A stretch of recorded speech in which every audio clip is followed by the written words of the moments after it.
بنی ایک چھوٹا سا خرگوش تھا جو ہمیشہ خوش رہتا تھا اور سب کا پسندیدہ تھا۔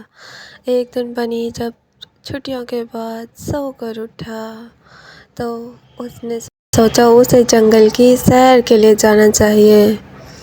وہ بہت پرجوش تھا کیونکہ وہ جنگل کے اس حصے کی طرف جانے کا ارادہ کر رہا تھا جہاں کبھی کوئی نہیں جاتا تھا۔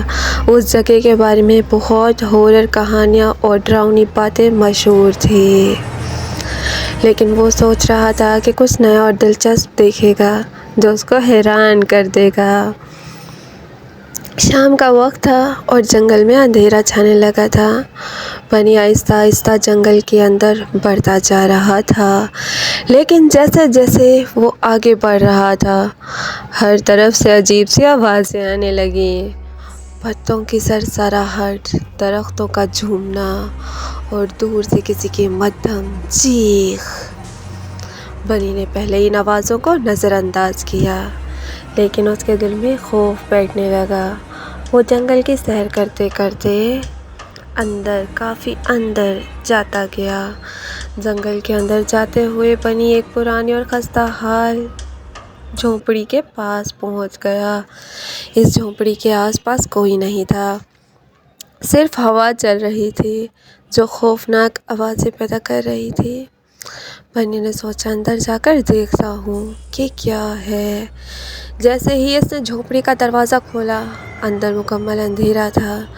بنی ایک قدم اندر رکھا، دروازہ خود بخود بند ہو گیا۔ اب بنی پھنس چکا تھا، مگر وہ زیادہ خوف محسوس نہ کرتے ہوئے اندر گھومنے لگا۔ کھڑکی کے سامنے کھڑا ہوتا، کبھی دوسری کھڑکی کے سامنے کھڑا ہوتا۔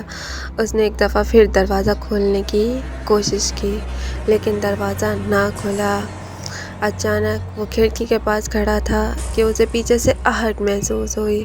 اس نے پیچھے مڑ کے دیکھا، اسے آواز آئی، "تم نے غلط جگہ قدم رکھا ہے، اب یہاں سے کوئی واپس نہیں جاتا۔" بنی کے اوزان قطع ہو گئے۔